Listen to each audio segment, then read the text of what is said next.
The young Sahibzade stride into the middle like tigers, stalking their prey, taking centre stage. All eyes are on them, and as they reach the middle of the court, they belt out in loud, clear words, roaring like tigers, snapping like crocodiles. Vaheguru Ji Ka Khalsa, Vaheguru Ji Ki Fateh. We have seen the bravest of people crumble here in this court before us, but this level of defiance from these children, this is unheard of, and they are just 7 and 9 years old. Imagine when they grow up. We have no other option but for these rebels, these poisonous snakes, to be killed, and to be killed now. In this episode, we are going to very briefly be going over the Shaheedi of the Chotte Sahibzade and Mata Gujri Ji. During the Battle of Chamkaur Sahib, the elder sons of Guru Gobind Singh Ji, Baba Ajit Singh and Baba Jujhar Singh Ji are Shaheed, fighting relentlessly and bravely in the thick of battle, along with many other heroic, loyal Gursikh warriors. And also, during the Battle of Chamkaur, a monumental event occurs, and it takes place in the fort where Guru Gobind Singh Ji blesses the Khalsa Panth with the title of Guru, tying his galgi under the mala of Bhai Sangat Singh and arming the 5 Singhs present with their own shastar, and then blessing the Khalsa Panth with this supreme status and power. Guru Gobind Singh Ji then leaves the fort at the request, the order and the hukam of the Khalsa Panth. As Guruji left the fort, the sound of their claps thundered throughout the land as they shouted out, challenging the Mughal hordes. Guruji, then travelling through and spending time alone in the harsh and desolate, thorny, cold Machiwala jungle barefooted, once again is then later reunited with their beloved warriors by Man Singh, Pyara Daya Singh and Pyara Dharam Singh, whom all followed the bright star in the dark night as ordered by the Guru when they split up on leaving the fort. Leaving the jungle, they spend a night in the orchard of 2 Sikh Masans, Punjaba and Gulaba. And news reaches Punjaba and Gulaba that the enraged Mughal forces are relentlessly searching for the Guru and have declared that anyone aiding or supporting the rebel warrior Guru would face savage torture and a brutal execution in this time. Fear overcomes these 2 brothers, and they are between themselves deciding, during the most difficult and hardest of times, that they cannot stand by the Guru and cannot serve the Guru. Their own houses, their own lives are more beloved.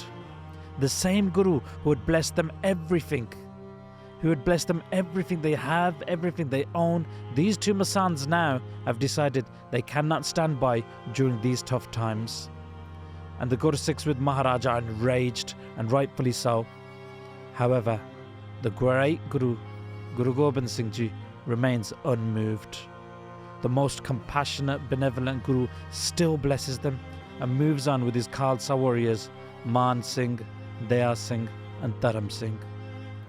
Moving on, the Guru is later met by Ghani Khan and Nabi Khan, 2 brothers who have previously served the Guru. Seeing the Guru, they are overcome with pure joy, and they run towards the Guru and they bow their foreheads on his feet. Ghani Khan and Nabi Khan are 2 Pathan horse dealers. They deeply loved the Guru, and they would often travel to Sri Anandpur Sahib and sell many beautiful horses and animals to the Guru for the service of the Khalsa Panth.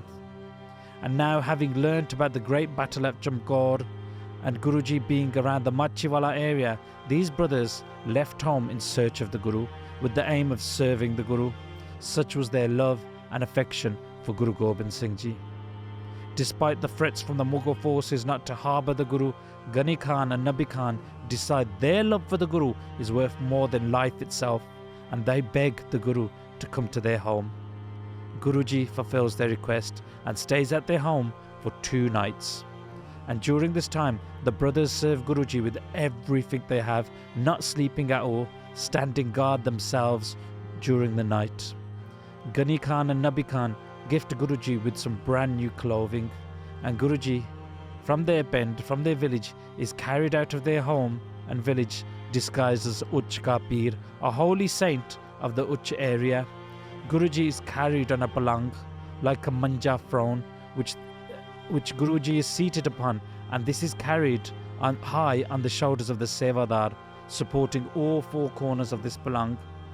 Ghani Khan and Nabi Khan hold this and escort Guruji on towards Herai, a village near Raikot in Ludhiana district. Here, a group of Sikhs are reunited with Guruji, and they take over the seva of carrying Guruji's palang. And as they pass through villages in great love, Sikh, Hindu and Musliman alike all come out to greet Guruji. Guruji was happy with the love and respect shown by all of these, and especially happy with the pyar shown by Ghani Khan and Nabi Khan, and he blesses them with a hukamnama, in which Guruji writes, "It is my command that Ghani Khan and Nabi Khan are my very own. They will always have my hand upon them. Service to them is service to me. Any Sikh who serves them will be blessed. And this is an order to the Khalsa to serve them and always bless them." Guruji and his Sikh reach Lamme Jatpura village. Here, a local Muslim chief by the name of Rai Kalla, along with his small army, come to serve the Guru. Rai Kalla had great love and respect for Maharaj. And here, Guruji sits down. Rai Kalla bows before him and sits at his feet along with his soldiers. And it is here when Rai Kalla asks the Guruji to be blessed with seva. And it is here Guruji gives him the seva and inquires about his Chotte Sahibzade, his two younger sons, and his elderly mother, Mata Gujri Ji. Guruji explains, "My two younger Sahibzade and my elderly mother, we were separated at Sarsa River, and I have not seen them since. Do the service of finding out what has happened to them and where they have gone. Find out. Send one of your men towards Sirhind to find out. Do this quickly. Do this now." Now Guruji is the master of the world and knower of all things. And here, Guruji himself is inquiring about where the Sahibzade and Mataji could be, and at the same time he's directing the men to go towards Sirhind, the place where the Sahibzade are. Accepting this seva, Rai Kalla explains Sirhind is 40 kilometers from here, and it would take a minimum of a full day's ride at least to get there, and one day there finding out, and then one day to come back. This whole mission will take a minimum of 3 days. He says, "I will send Nuramai. He is a shepherd, he is cunning and intelligent, and he will be able to get there, find out any information, and get back without arousing any suspicion, as he will blend in there. Sending one of my soldiers will raise some eyebrows, and people there will definitely become suspicious." So, at once, Nuramai is sent off at this mission, and he goes. At this time now, Guruji sits under a tree on their Manjande Takht. He sings, sit close to him, as does Rai Kalla with his warriors. Sangat from this village and other local villages have come and are also sitting in the congregation in the Sad Sangat. All sitting on the floor before Guruji, by Daya Singh Ji standing behind Maharaj, waving a beautiful white Chotte Sahib over Guruji's cease. The time here now is passed in conversation. The Guru and Rai Kalla talk about war and battle. They talk about weaponry, tactics, philosophy and dharam. Many people are coming and bowing their heads before the Guru and joining the congregation. And in this way, some time has passed and the afternoon approaches. At this point, Guruji asks Rai Kalla, "You sent your guy Nuramai this morning to Sirhind to find out about the Chotte Sahibzade. Find out, is he back yet with any news? Quickly inquire and find out if he's come back yet. You said he travels fast. It's been roughly 5 or 6 hours. Why isn't he back yet?" And now Rai Kalla bows before Guruji with folded hands and says, "O true king, Maharaj, Nuramai only left this morning and has quite a long journey to get to Sirhind. At the quickest, he will get there late tonight or by the morning. There is no way that he will be on his way back yet. He will be back at earliest tomorrow, the day after tomorrow. And once he is back, he will definitely report back to us straight away. But it will take some time due to the travel and the time finding out there. It will take at least 3 days." Listening to this, Guruji does not give any response. And they continue to pass the time in conversation, and Guruji goes on to tell Rai Kalla about the treachery of the Hindu hill Raja and the oath-breaking Mughal warlords, about the battles at Anandpur Sahib, and about what occurred at Chamkaur Sahib, Guruji tells Rai Kalla in detail. Roughly 2 or 3 more hours passed, and Guruji once again asks, Rai Kalla, what's going on? Your guy has not returned from Sirhind yet. What is taking him so long? Go and find out. Why is he not back yet? Send one of your soldiers to climb that tall tree there and have a look and see if they can see him anywhere in the distance. Is your guy Nur Mai on his way back yet or what? What's going on? Rai Kalla again clasps his hands together before the Guru and bowing his head says, Guruji, forgive me, but Nur Mai hasn't even probably reached Sirhind yet. How can he possibly be anywhere near on the way back? Guruji, there is no chance that he will be back today. Maharaj, he will not be back today. He will not be back tomorrow. He will be back the day after. It's not possible that he will come today. There's no point anyone climbing that tree to have a look. The notion that he will be back today or they will be able to see him is absolutely absurd. Guruji, on hearing this answer from Rai Kalla, again does not give any response, and they go on with their conversations, speaking about dharam and warfare. Everyone present is absolutely mesmerized by Guruji's words, listening attentively. In this way, the morning, the afternoon, and the whole day has passed. And now, the evening is falling. And for a third time, Guruji now inquires about Nur Mai. This time, Guruji speaks out to the whole Sangat present, saying, will one of you climb that tall tree and look towards the direction of Sirhind? Look and see if Nur Mai is on his way back or whereabouts he is. Quickly do this and tell me, is he on his way back or not? Rai Kalla now, thinking to himself, the Guru is all-knowing and God's form himself. 3 times he has requested for someone to look out for Nur Mai, to climb the tall tree and look, and each time we have listened to the request and not acted. What will I lose if I send one of my men up the tree to obey this request from the Guru? This is a simple task, and one should always obey the Guru, and this is a request that we should obey.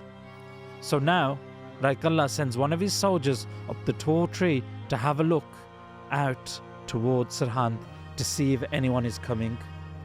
One of Rai Kalla's soldiers climbs the tall tree. Getting to the top, he starts to look towards the direction of Sirhind. As the soldier is at the top of the tree, Guruji instructs him to look attentively and see if Nur Mai is coming or not. The soldier, who has now climbed to the top of the tall tree, then looks, focusing in the distance. And in his shock, he sees what seems to be Nur Mai on his way back. Staying quiet for a minute, he watches for a moment, then noticing Nur coming closer, he carefully announces and confirms it's Nur Mai. And then he calls out that he could see Nur and he's coming back from Sirhind. Rai Kalla and his army of men and the whole Sangat are shocked at what just happened. They talk between themselves, how can this even be? It's a full day's ride to Sirhind, a full day's ride back. Nura's going by foot, and he needs time there to find out what happened.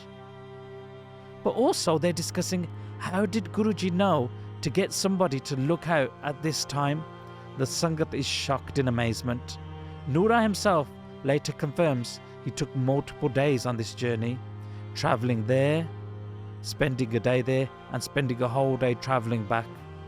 Now you see, time and space are all at the command of the Guru, and they bow in the Guru's divine presence. The Guru is timeless and beyond our comprehension and understanding, and here we just get a glimpse of this. So, Nur Mai eventually makes his way back. Presenting himself before the Guru, he bows his head to the lotus-like feet of the Guru and sits down before Maharaj. The all-knowing Guru then speaks, telling him, Nura, speak up and tell me, what news do you have from Sirhind? What is the news of my young Sahibzade and my elderly mother? What have you seen and heard? Tell me of my beloved Sahibzade. Nura at this time is crying, tears flowing down his cheeks. It's a sad state. one of grief and deep, sad anguish and pain. He replies, Guruji, what can I tell you of your young children, the Chotte Sahibzade? The evil Papi tyrants have committed an unspeakable act. Your Sahibzade, a Shaheed, they have been killed. The Subah of Sarhand has committed a great sin. It pains me to even speak this. My tongue and spirit shakes as I talk to you. He is sobbing out uncontrollably. He is deeply upset and saddened. Raikallah puts his arm around him and offers him support, offering him comfort, telling him, Noora, tell us what happened. Where were the young Sahibzade of the Guru, and exactly what happened to them? Tell us who arrested them, who handed them over to the Mughals, and how were they made Shaheed? Who did this? How? Tell us everything.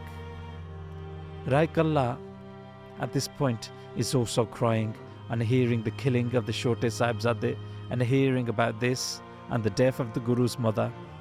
Everyone in the Sangat is totally shocked and feeling this. Tears are flowing from all of their eyes.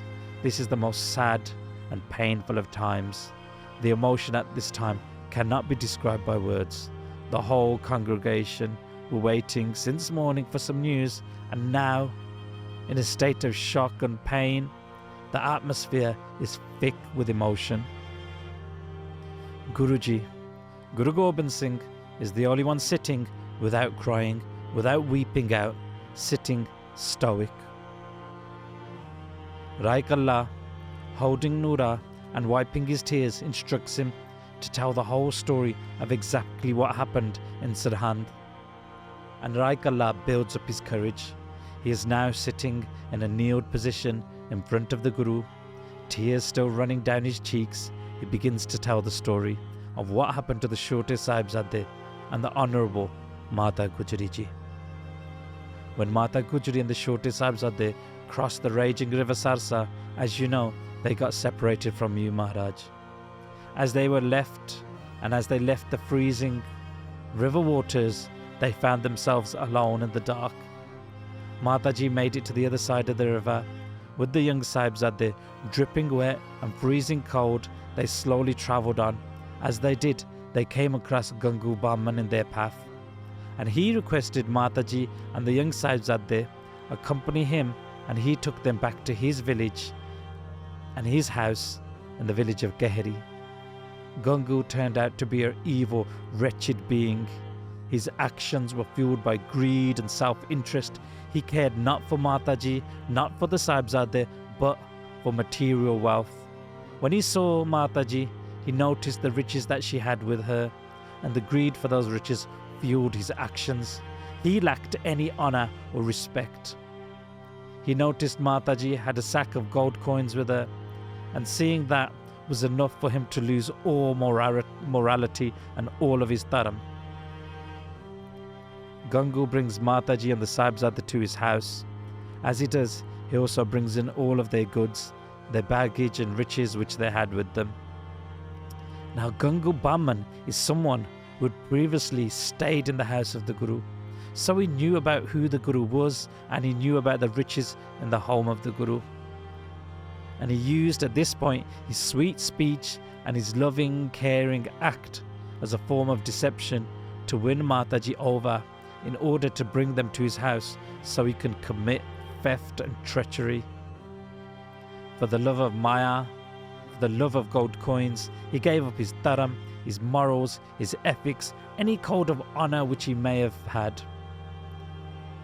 And for those gold coins and a reward from the Mughals, he would eventually hand over the young Sahibzade and Mataji, knowing it would lead to their deaths and their imprisonment. And at Gangu Brahman's house, the Sahibzade and Mataji, for the first time since leaving Anandpur Sahib, have a moment to rest. As Mataji and the Sahibzade sleep, Gangu Brahman steals the sack of gold coins. He hides it in his house, digging a hole like a little rat and burying it in the ground so it cannot easily be found. And in the early hours of the morning, when Mataji wakes up, Gangu reports to her that this village is full of thieves and she should be careful of her belongings herself just in case something goes missing. He says, I do not want to be blamed if anything of yours goes missing. Therefore, you should assume full responsibility of your own belongings. He repeats, I am just warning you, so watch out. Mataji looks around and notices the sack of gold coins is missing. And Mataji softly asks Gangu, there was a sack of gold coins here. Did you move it to keep it safe? If you did, thank you. And that was a good move, and we will take it from you when we leave here. Hearing this, the Papi Gangu is enraged, and he starts making a great commotion in the house, shouting out, is this the reward and thanks I get? I saved you and brought you to my house, offered you shelter, and you do this? You accuse me of stealing from you? Do not try and blame me. I helped you when you were wet and freezing, and you accuse me of stealing your gold. You know what? Aurangzeb is after you. The forces of Wazir Khan are after you. The armies of the hill chiefs are after you. And if the rest of my village and people find out the mother and the children of Guru Gobind Singh are here and I gave them shelter, I will be punished. I gave you shelter and you accuse me? Mata, your son is a rebel against the state. He has killed hundreds and thousands of Mughals in battle. He is the most wanted person across the land. Your son has not benefited the world in any way. He has only been the cause of many of these issues. Your son is waging a war against the Mughal Empire. He has battled and warred with 22 hill chief kings. Your son has torn Punjab apart and turned it into a war zone. He is a rebel and a troublemaker. And I give shelter to you in my house, and you do the same. You and your grandchildren also are troublemakers. How dare you accuse me of theft? Get out my house, all of you. Get out now, he shouts. On purpose, he's making lots of noise, trying to get the attention of the whole village and the Mughals who are there.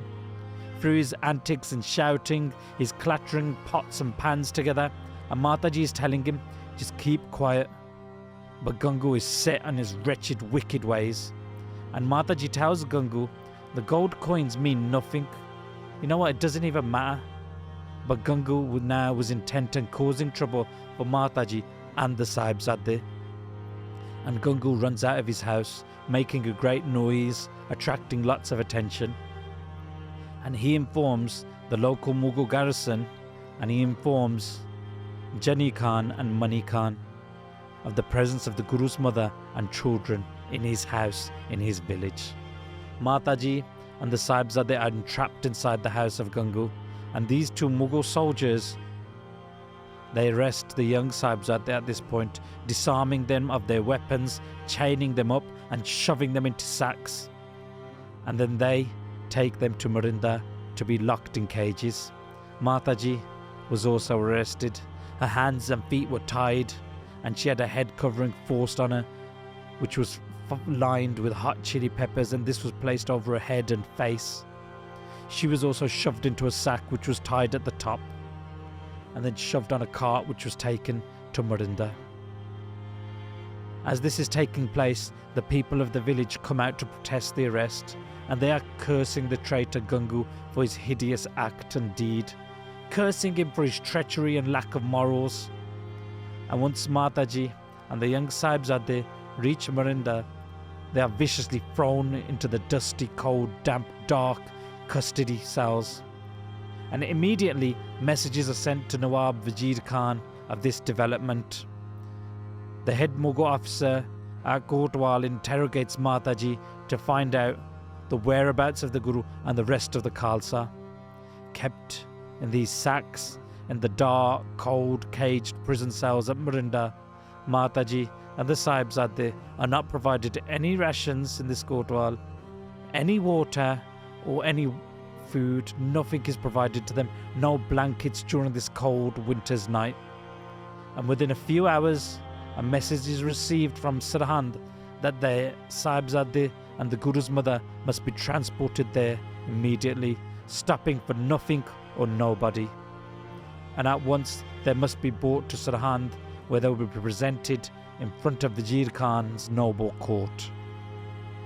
And early the next morning, at first light, they are put into thick, heavy iron chains, and they are transported in a portable iron cage towards Sirhind in the back of a cart.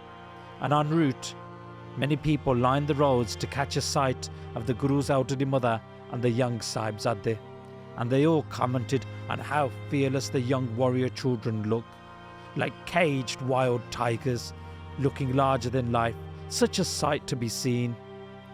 The people were in great admiration of the brave looks on the faces of Mataji and the young Sahibzade, marvelling that those who are truly brave never live in fear. And on arrival in Sirhind, Mataji was immediately separated from her beloved grandchildren. She was taken and imprisoned on a tall, elevated tower, which was open at the top, exposed to the elements and the howling cold wind blowing at the time. This tower is known as the Thanda Burj, the ice cold tower. Strict instructions were given not to give Mataji or the children, the Sahibzade, any comfort, no food, no water, no blankets to sit on or cover themselves, to help face these icy cold winter days and nights. The evil Mughals, on arrival of the Sahibzade, whom had been separated from their Mata, their grandmother at this point, started to torture them. The aim was to break the spirit and the bodies of these young children. And in the late evening, the Sahibzade are taken to the Thanda Burj, their young bodies bearing the signs of whipping and torture. And in the freezing cold Burj, as the icy winds howl, the Sahibzades sit close in the loving embrace of Mata Gujri. She holds them close, and they sit close to her, absorbed in the divine name, Vaheguru. And later that night, when it's dark and the wind is howling, footsteps are heard climbing the ladder. Expecting guards or one of the Mughal warlords, instead, a humble, friendly face appears. Motiram Mehra, a poor servant who lived in Sirhind with his family. He had come alone now to see the young Sahibzade and the mother of the Guru. He found out that they were being kept in these harsh conditions, and he took everything he had, any money from his home as well as jewelry, and he bribed his way past the guards, giving them almost everything he had, all of his savings, to get access to the Sahibzade and Mataji so he could do their seva. He did this, giving away most of what he owned so he could bring the humble offering of warm dud, warm milk, to the beloved Sahibzade and Mataji, who were imprisoned in this freezing cold tower. With great love and affection, he brought forward this humble offering. Mataji nodded for the young Sahibzade to accept the offering, but they refused. "Oh Dadima, we will not drink until you drink. You are our elder and our beloved, you must have some first." Even in their darkest hours, after days of not eating, not a single grain or a single drop of water, these young children still put their beloved grandmother before themselves. And in this way, Mata Gujri Ji, who was also starved for many days, was forced to drink this warm dud, this warm milk first, after which the two younger Sahibzade each had some. And Mataji greatly blesses Motiram Mehra Ji. And Motiram Mehra Ji is held in high esteem with great love and respect in the Sikh Panth. He is truly a beloved of the Guru. And as night falls, Mataji does not sleep at all. Not 1 second. She sits up all night with the Sahibzade held close to her, and she spends the night in deep meditation, during which she has visions of the elder Sahibzade, Baba Ajit Singh Ji and Baba Jujhar Singh Ji, fighting like brave warriors and obtaining Shaheedi in the Battle of Chamkaur. Tears roll down her face and fall to the ground as she envisions this.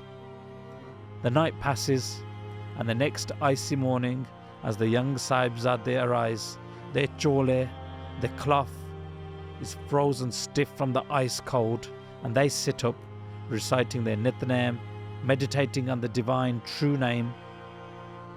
And then Jani Khan and Nabi Khan come to the top of the Code Burj to take the Sahibzade to the royal Mughal court of Wazir Khan. Mataji protests and tries her best to prevent the Sahibzade from leaving her side, refusing to allow them to go.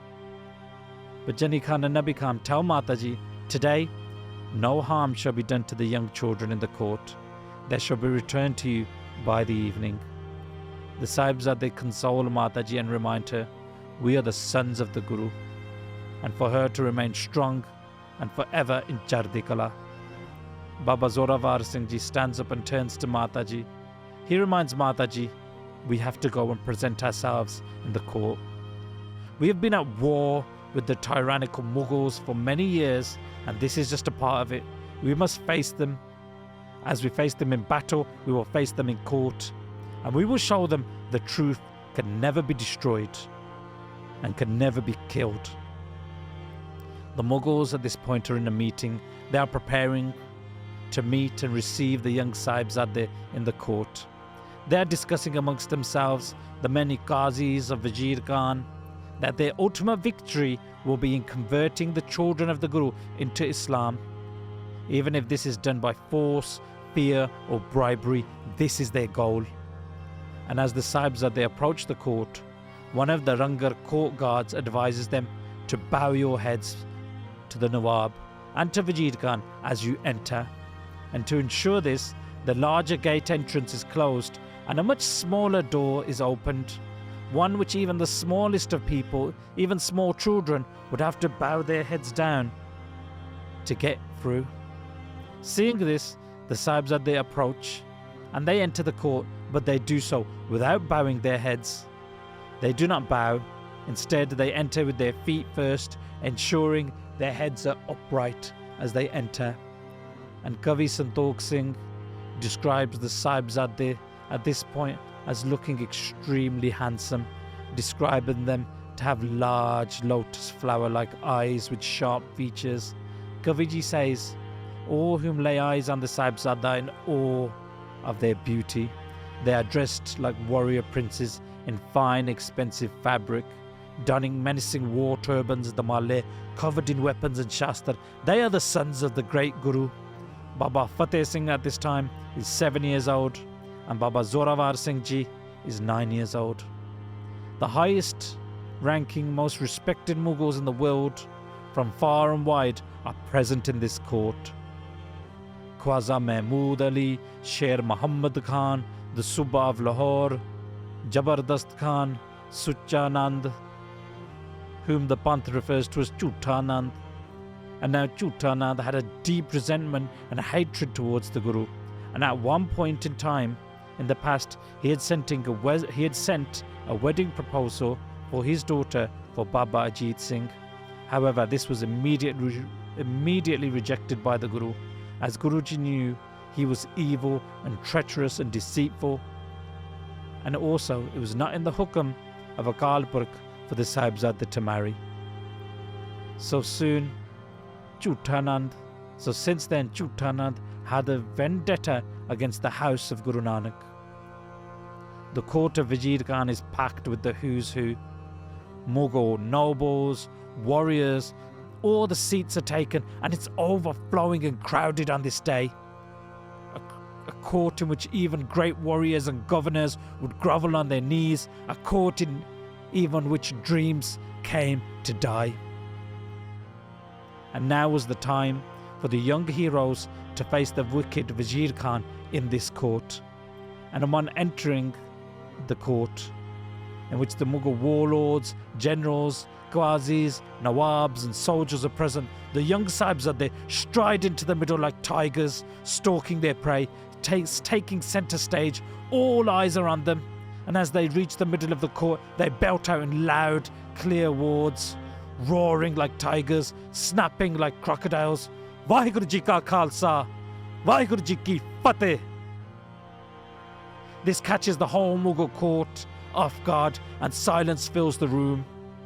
In a state of shock at the bold fearlessness and the audacity of the 7 and 9-year-old Sahibzade they have displayed, Jenny Khan then speaks out to the Sahibzade, snapping to them, "Watch your tongues. This is not Anandpur or the divans of your father. your father is dead. In the battle which commenced at Chamkaur, your father, the Guru, was defeated and killed. Both of your brothers, Ajit Singh and Jujar Singh, were killed. All of your Singhs, all of the Nahang warriors, your beloved Khalsa warriors, were killed in this battle. And now you have nothing left in this world. Your father, your Guru, your brothers, your Singhs, your forts, your Anandpur are all gone. All of your warriors are dead. There is nobody whom will look after you now. There is no one coming to save you. There is no one who can save you. The great Mughal nobles sitting before you here, that is Wazir Khan to the right and to the left of the greatest nobles. Mughal warriors, warlords and generals, bow your heads before their presence and say salam. Doing this, bowing your heads and saying salam, you will save your lives. You will be allowed to live. Bow your heads today and you will live great lives, full of everything you could wish for. All of the pleasures and riches you could dream of will be yours. Listening to these words, Sahibzada Baba Zorawar Singh Ji steps forward and roars loudly so all can hear, giving his reply. Jani Khan, our father is the true Guru and there is none like him. There is no other like the Guru. There is no one on earth who can kill the Guru. Has anyone ever managed to kill the sky? Firing arrows into the sky to kill it is just but a foolish pursuit. In the same way, the sky cannot be killed. Guru Gobind Singh Ji cannot be killed. The Guru will come and leave at the hukam of Akal Purkh alone. You need to focus on yourself. You think you can kill the Khalsa? You are wrong, and I tell you this. A great typhoon hurricane is coming.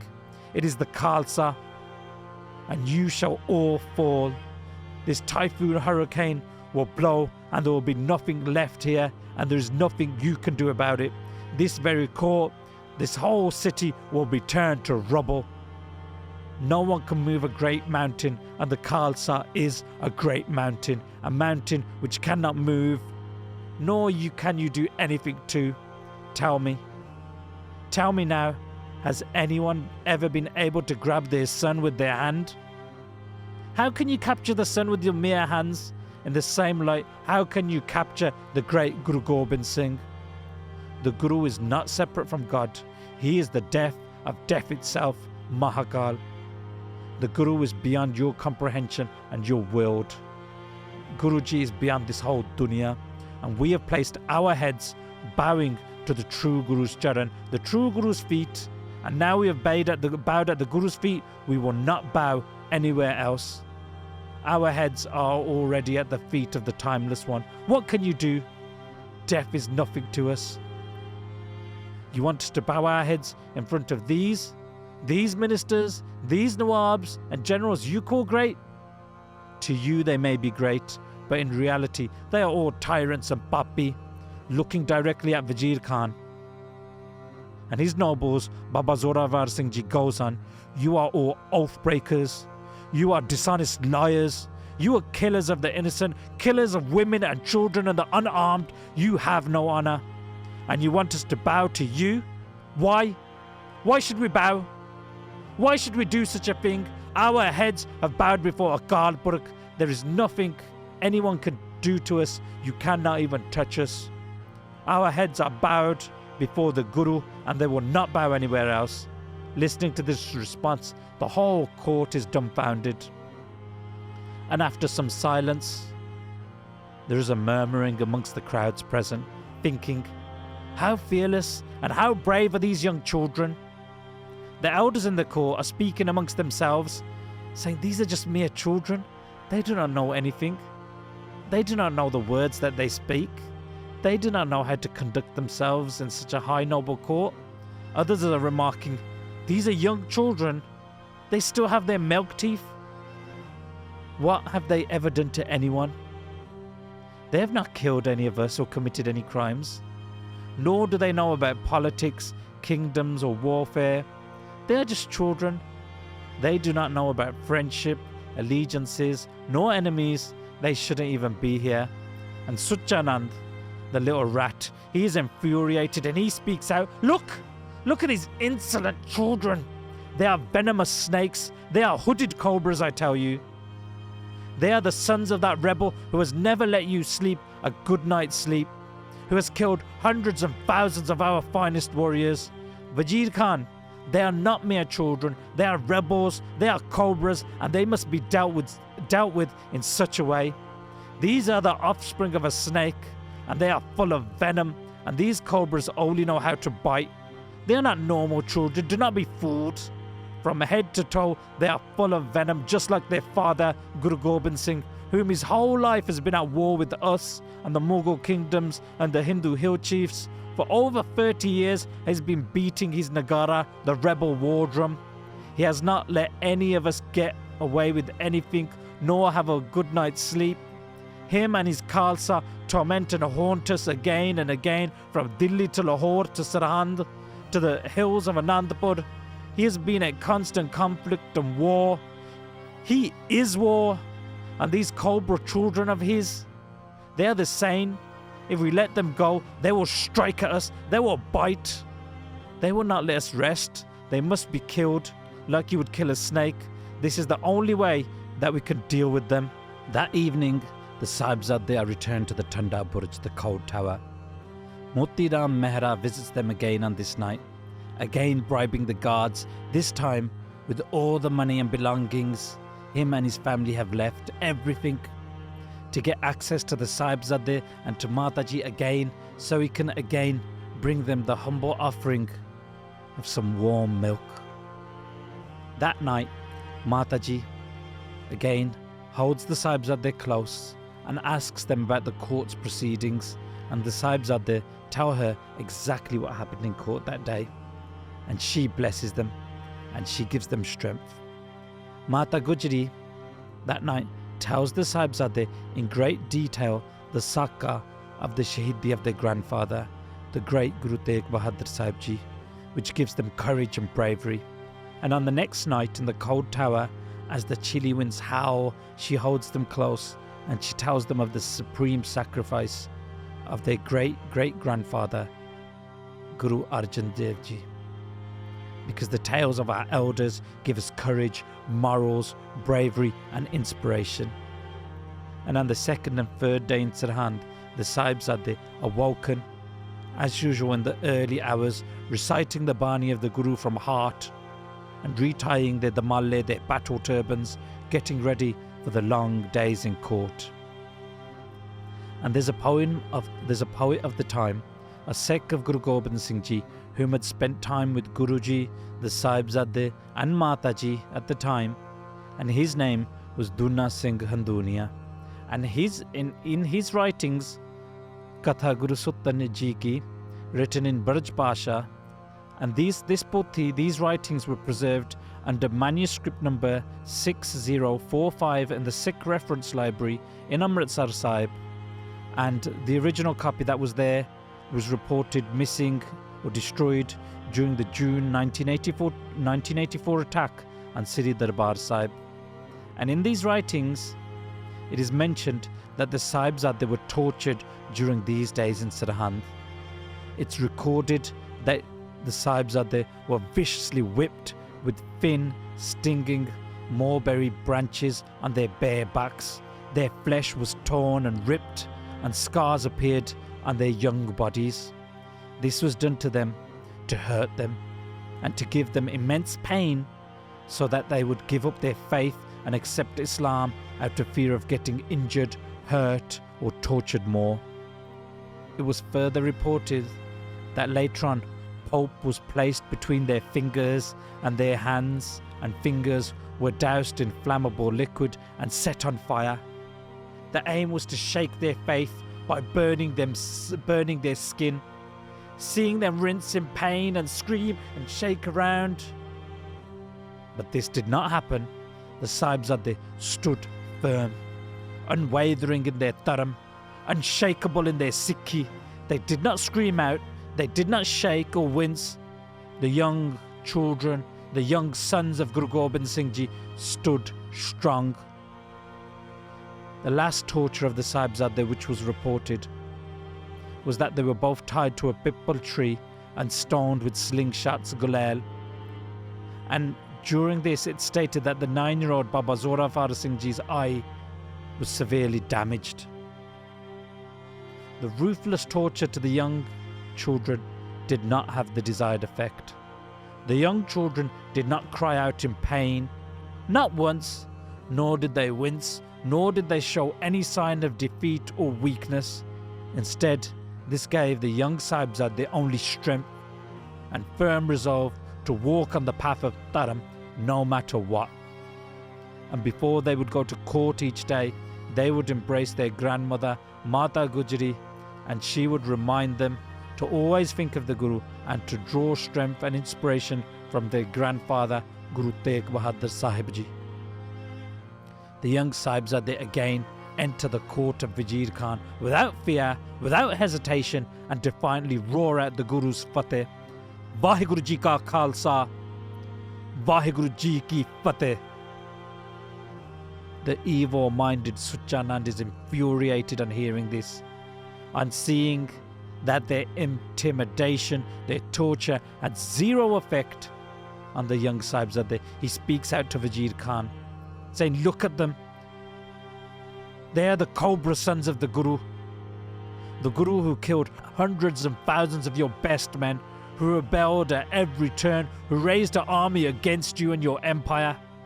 Just look at the audacity of his Sahibzade, his young children.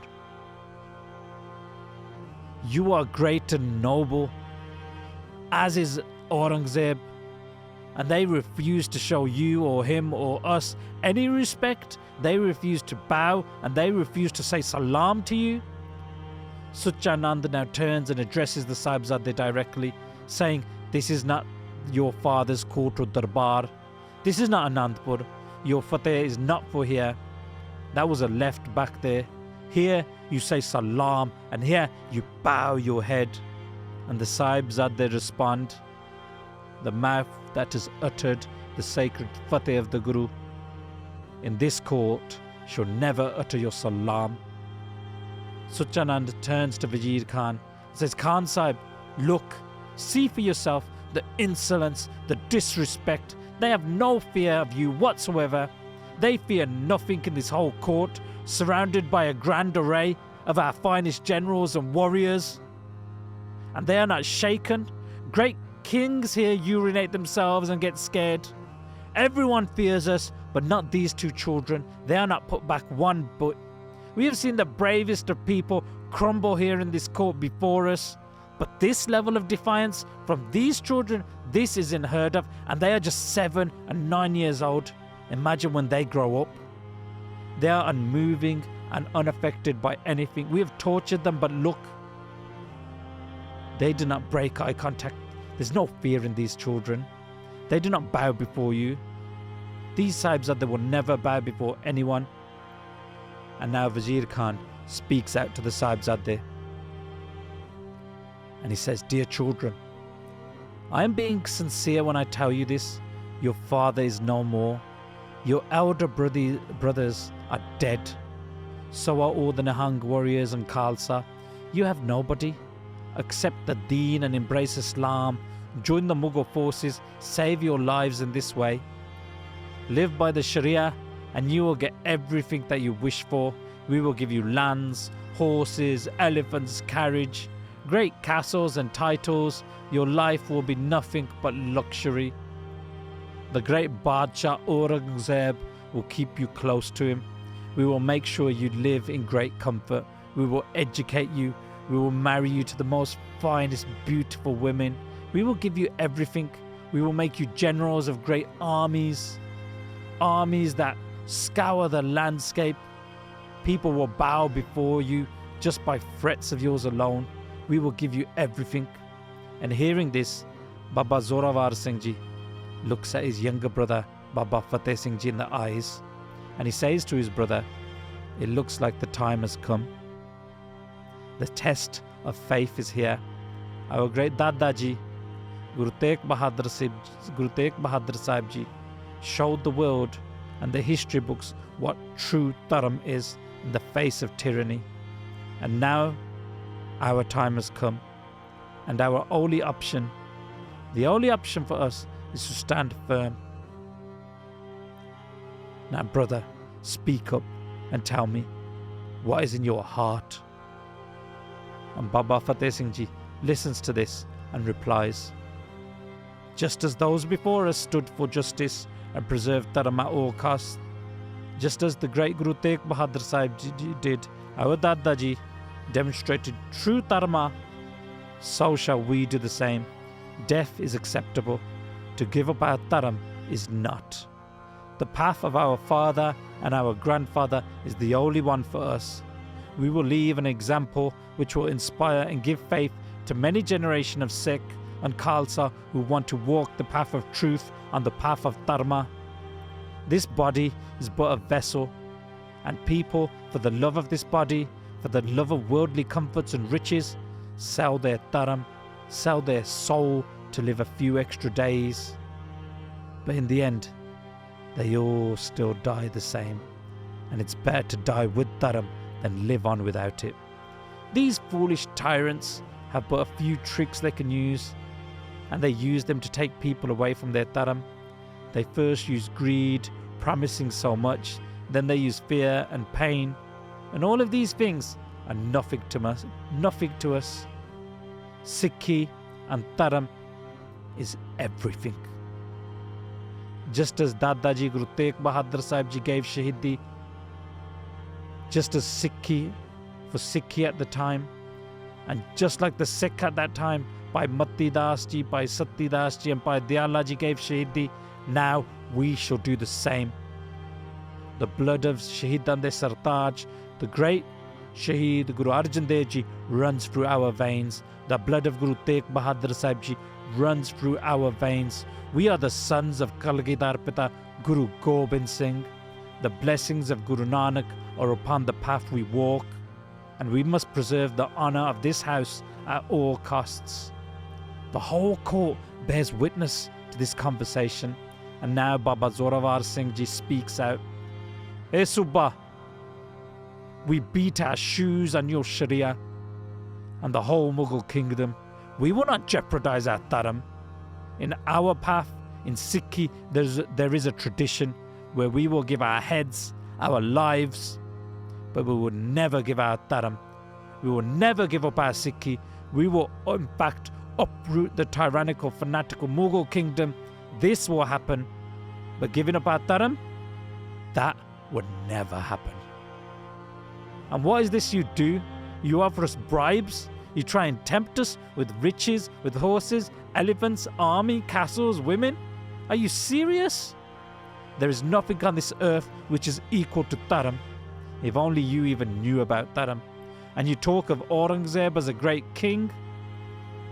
The same Alamgir Aurangzeb who reads Quran one moment, swears oaths on it, and then breaks them the next? The Aurangzeb who killed his own brothers for the throne, who imprisoned his own father? You may bow before such an oath-breaking liar. We will never do such a thing.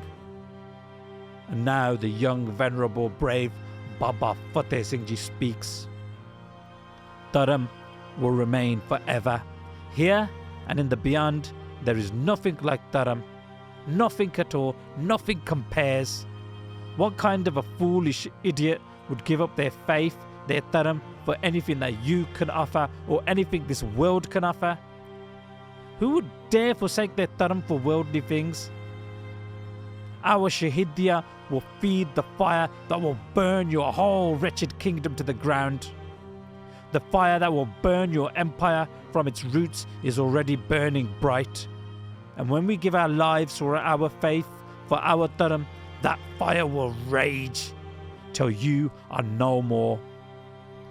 The place where you stand, the Nishan Sahib of the Guru Khalsa will fly here. The Khalsa Panth will gather here for many, many years to come. Just watch. Hearing this, the whole court is gobsmacked, all in a state of shock. Many in the crowd speak of how great these Sahibzade are, how fearless, how truly blessed these great warriors.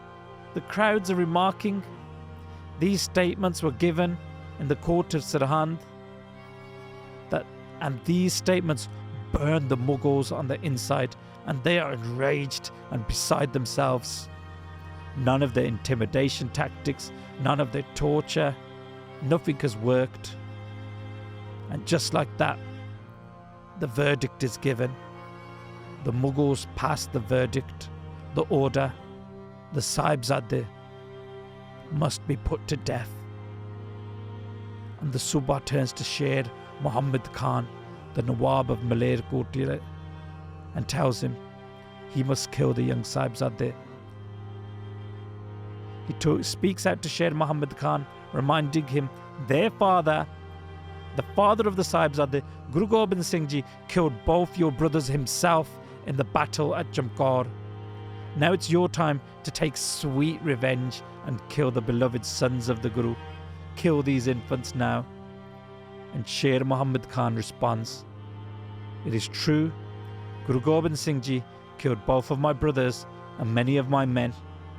And I have my grievances directly with the Guru. When and where I see him, we will fight and we will get it on, and I will have my revenge. But I cannot kill or lay a finger on these young children. They are innocent. They have not harmed my family. They did not kill my brothers. And they are children, so I cannot kill them or harm them. I will only earn disgrace by killing these milk-drinking children. This is not the way of Islam.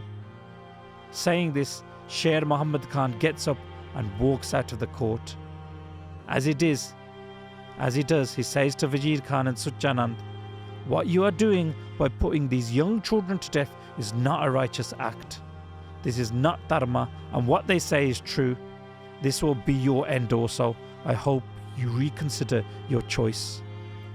The spiteful Suchanand then speaks out, asking the Sahibzade, O children of the Guru, what will you do if we let you go?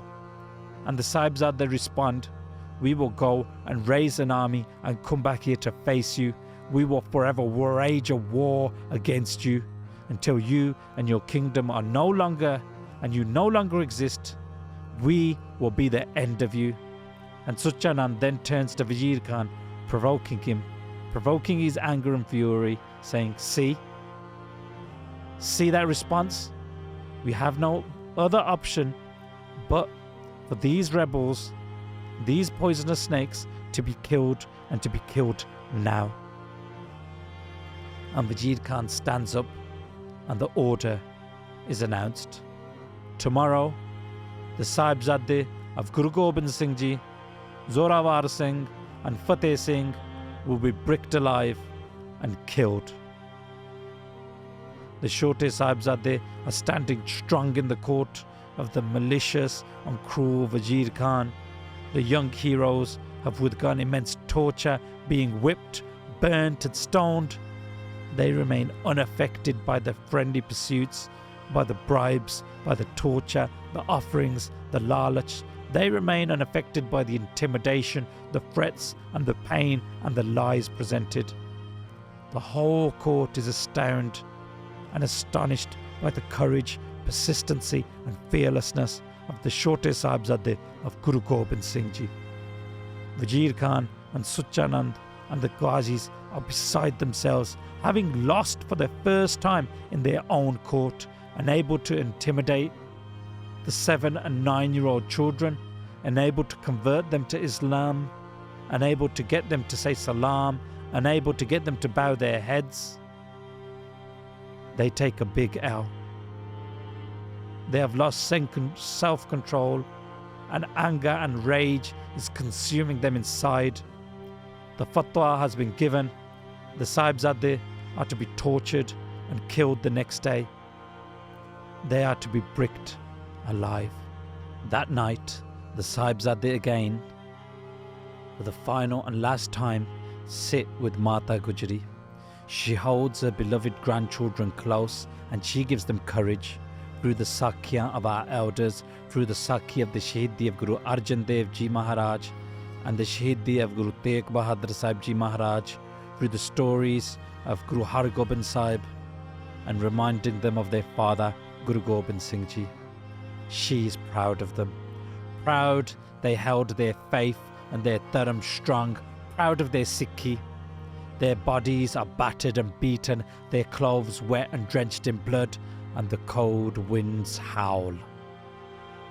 The marks of the whipping and stoning evident, hands scarred from being burnt. There is no crying or whimpering, there is no worry or anxiety, only meditation on the divine name, Vaheguru. And as they listen to the stories of their elders and their gurus, whom are their everything and our everything, the most honourable, the venerable Motiram Mehra arrives again, as he has every single night without fail, to bring an offering of warm dodh, of warm milk, and he comes for the very last time. And this time he had to give up and trade his house to bribe the guards, giving up and signing over his family home and property to the guards as a bribe so he can bring this offering, leaving himself and his family homeless. For him to serve the Sahibzade, and for him, service to the Sahibzade, to Mataji, was worth it. This moment was worth everything. And I bow and I kiss the feet of such a saint, such a beloved Sikh who had so much love for the Guru Sahibzade. And that night, again, Mataji does not sleep. The whole night she watches over her Sahibzade, admiring their beauty, their courage and their faith. She herself is a saint of God, and she is absorbed in the divine name, Vaheguru. And in the early hours of the cold, frosty morning, the Sahibzade get ready, again retying the damale, their beautiful war turbans, covered in weapons and shastar and kalgi, absorbed in meditation of the divine name Vaheguru as they do, and they recite beautifully the poetic bani of the Gurus off by heart as they tie their damale and as they sit and as they meditate. And as day comes, eventually the guards approach to take the Sahibzade on their final journey. These large heavyweight guards, clad in black clothing, inform Mataji the Sahibzade today will be given one chance, one final warning, one final opportunity to embrace the deen and bow before Vajir Khan. If they don't, she will never see them again. And Mataji holds the Sahibzade tight, giving them one final hug and instructing them to go forth and sacrifice, to be the torch of Sikhi in this dark age, to join Guru Arjan Dev Ji and Guru Tegh Bahadur Sahib Ji. And as they leave, they tell her everything is in the will of Akal Purkh Vaheguru, and that they are the sons of Guru Gobind Singh and the grandsons of Guru Tegh Bahadur. The Sahibzade pay their respects to their grandmother and bow before her, and she blesses them, putting her hand upon their damale. And how beautiful do the Sahibzade look as they stand ready to go on their final journey, faces radiant with the love of Vaheguru, damale and kalgiya looking exquisite. And as they leave, Mataji recites the following dohra written by her son Guru Gobind Singh Ji Maharaj about his father, about the divine, the great Guru Tegh Bahadur Sahib Ji. Theekar for Dilli sir, Prabhur kiya pyan, Tegh Bahadur si kriya, kari na kinhuan, Tegh Bahadur ke chalat, payo jagat ko sok, hai sab jag payo, jai, jai, jai suralok. Breaking the body, the picture of the head, on the king of Delhi Aurangzeb, the venerable, the epitome of mercy, Guru Tegh Bahadur Sahib Ji leaves for the abode of the Lord of Vaheguru. None else, nobody else could have performed such a great act that was done by Guru Tegh Bahadur Sahib Ji. And as Guru Tegh Bahadur Sahib Ji, the Supreme, as they leave this world, the world is full of grief, crying out, ha ha ha. Cries of distress can be heard all around, whereas the heavens open up and Sachkhand, there is cheering and applause, the singing of glory, glory, glory, Jai, Jai, Jai. In the court of Wazir Khan, the Sahibzade again roar like tigers, entering the court like great killer crocodiles enter water, and they go into the middle and they roar out, Vaheguru Ji Ka Khalsa, Vaheguru Ji Ki Fateh. The spirit of the Mughals is broken, as they know they cannot put fear in the Sahibzade of Guru Gobind Singh Ji. They cannot break Sikhi. They have tried everything, and now the time has come for the execution of the fatwa to murder the young 7 and 9-year-old Sahibzade immediately. The news of the verdict of the fatwa to brick alive the young children of the Guru has spread throughout Sirhind, and people are disgusted. They are ashamed at this. Todarmal, a wealthy and rich local Sikh, appears in the court to appeal for reconsideration or delay of the fatwa, as the Sahibzade, they're just minors, they're just children. But this request is ignored. During the last attempt to influence the Sahibzade to get them to give up their faith, they are separated. Each has spoken to and offered bribes and threatened again, and each had told lies about the other, trying to manipulate them, misinforming them that the other Sahibzades accepted and agreed the conditions and accepted Islam and accepted the deen. But both the Sahibzades stood their ground. They had full faith in themselves, in their dharam, and in each other. They knew the other would not bend or fold. They knew that the other would be Shaheed before they give up on their dharam. And the Mughals, who were preparing for their execution and fatwa to take place, now get ready. But they have a problem. They're having extreme problems finding someone who would actually execute the fatwa itself, as most were scared and no one wanted to take part in this inhumane cruelty. No one wanted to murder young children, and to do this with the whole community watching in public. Suchanand then persuades Shashan Beg and Bashan Beg, two big, fat, heavyweight, moralless killers who were already serving jail time for multiple murders and misdeeds, to do this deed. And for killing the Sahibzade, they would receive a pardon. Not just a pardon, they would receive money and honour and roles in the Mughal kingdom. Shashan Beg and Bashan Beg were in fact, they were the nephews, the brothers' kids of Jalaluddin, the executioner who swung his sword at Guru Tegh Bahadur Sahib Ji. And these two moralless, vile executioners, they start constructing the wall around the Sahibzade. And as they do, Baba Zorawar Singh Ji and Baba Fateh Singh Ji are reciting Japji Sahib out loud. And when the wall reaches their knee height, the executioners are about to chip some of their bricks to build the wall straight, flush against the legs of the Sahibzade, as their kneecaps were projecting outwards. But the Ghazi stops them and said, "These bricks belong to the Mughal Empire, the Mughal Raj. Don't you dare damage the bricks. Instead, slice and cut away at the knees of these children, of these Sahibzade. Break their kneecaps, but do not break our bricks."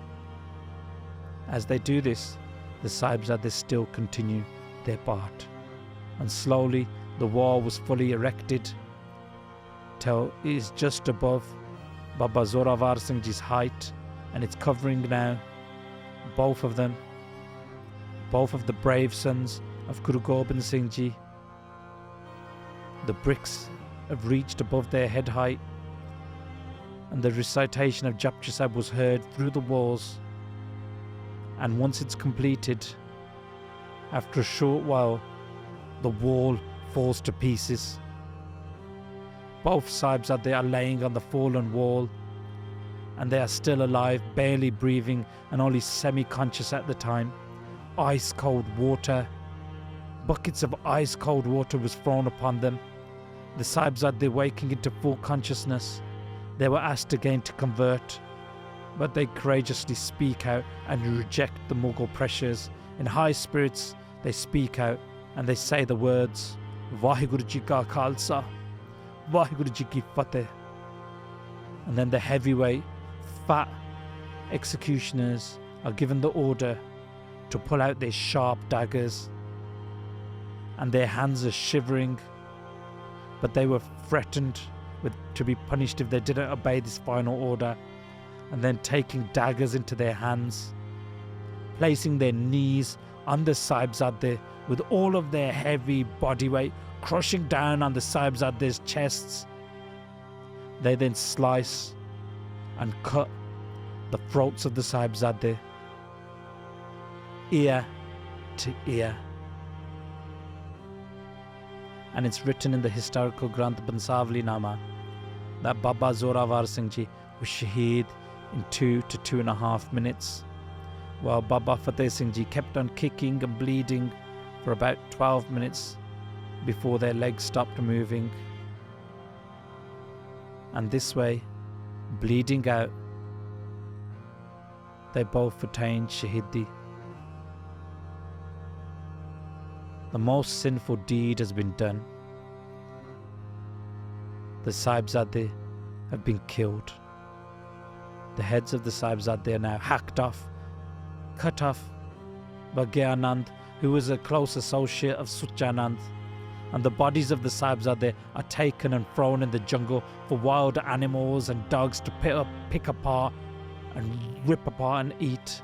However, as they throw the Sahibzade's bodies, the bodies of the children, into that jungle, a great lion appears, approaches the bodies and stands over them, guarding them until later on Todaramal goes to find them so he can perform the final funeral rites. Motiram Mehra and Todaramal go up to the Thanda Burj to inform Mataji of the Shaheedi of her grandchildren, and upon hearing about the sacrifice of her beloved young grandchildren, Mataji says, "My dear sons, you have performed this feat. While I am still alive, you have sacrificed your heads for Dharam, for truth, for faith, for Sikhi, just like your grandfather, Guru Tegh Bahadur Sahib Ji." And after saying this, Mataji closes her eyes and slowly, with great care and love and affection, recites Japji Sahib da Path.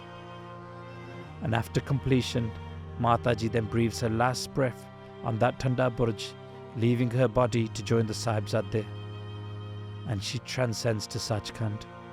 There is an airy silence and gloom across the whole of Sirhind.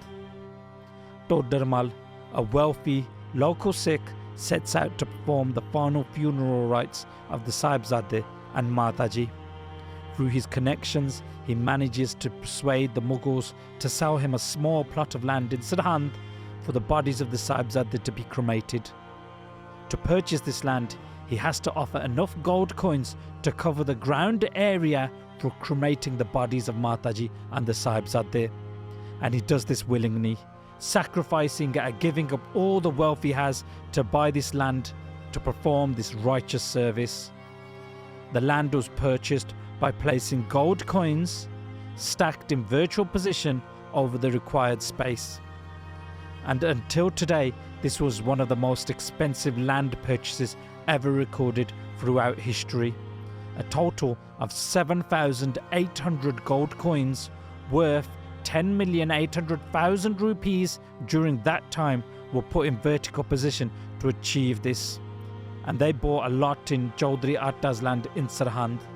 Todaramal, his younger brother Nagarmal, and Motiram Mehra prepared the sandalwood funeral pyre for the cremation, and the bodies of Mataji and the Chotte Sahibzade were cremated with great respect, maryada and pyar by these loving Gursikh.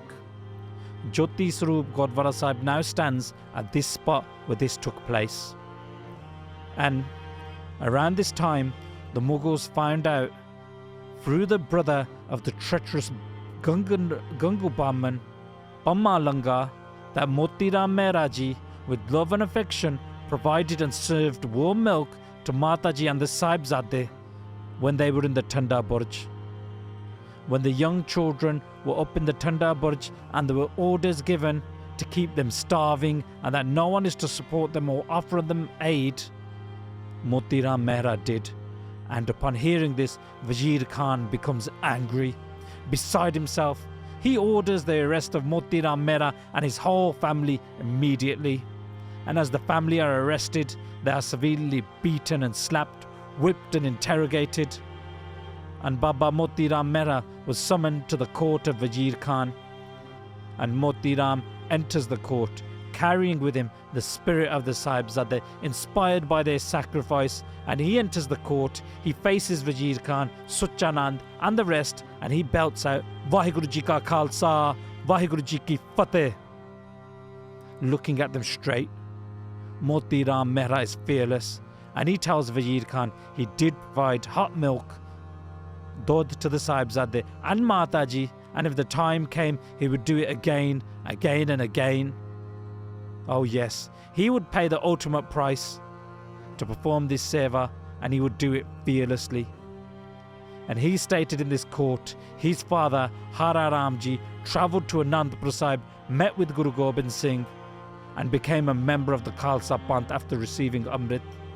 He became Baba Hara Singh, and he was Shaheed, fighting against the Mughals in the Battle of Anandpur Sahib.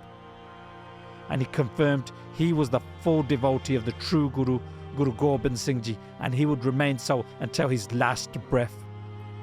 Baba Motiram Mehra states his chacha, his dad's younger brother, was Bhai Himmat Singh of the Panch Pyare, whom was Shaheed, fighting valiantly in the Battle of Chamkaur.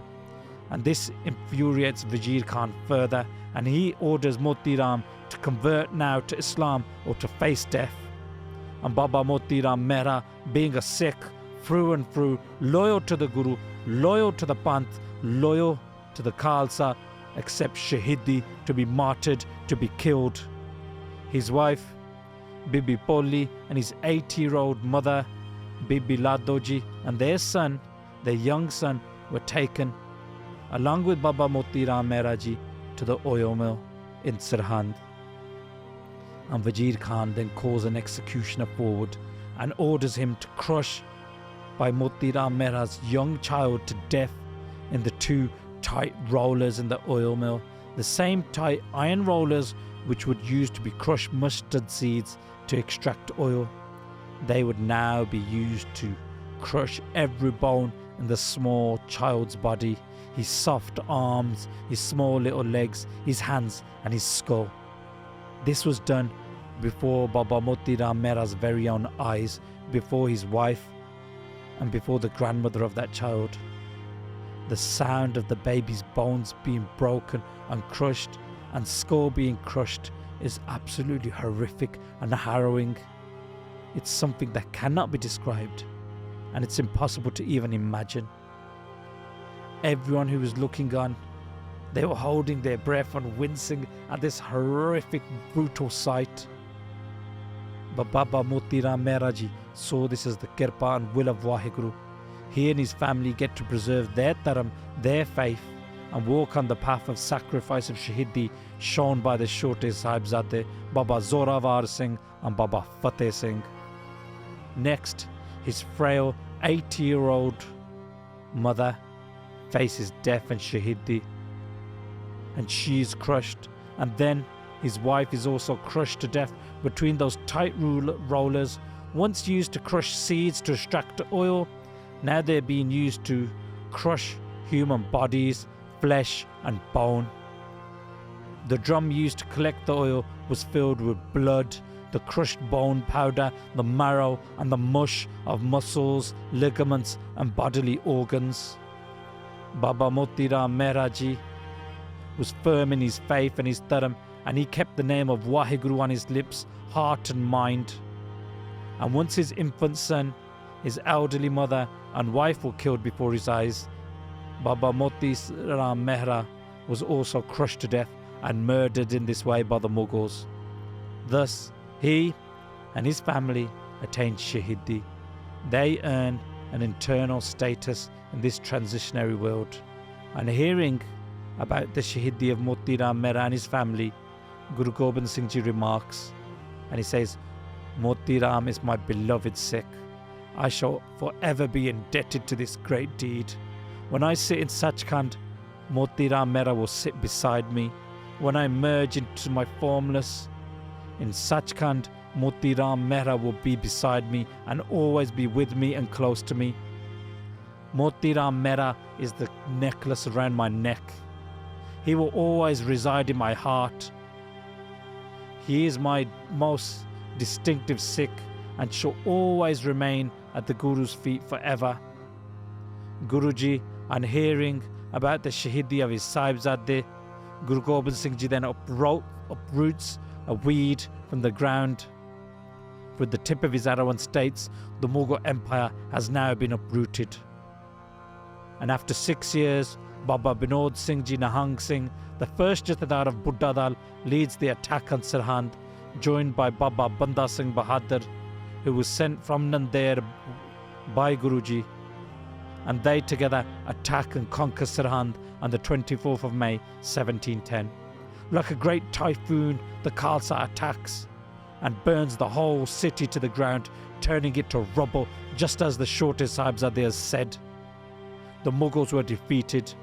Wazir Khan was tied behind a horse and paraded in every single lane and road of Sirhind, and he died like the dog that he was, screaming out pathetically and crying in the streets in which he had committed such great sins.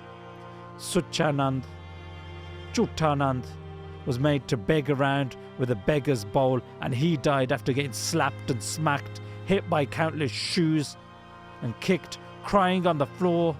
He died a much deserved miserable death, getting shoe beatings on the face like the little rat that he was. Pummalanga, the brother of Ganga Bamun, who snitched on Baba Moti Ram Mehra, was kicked and hit by shoes also. Later he was tied with chains and dragged around till he died, receiving shoe beatings from everyone in the face and head.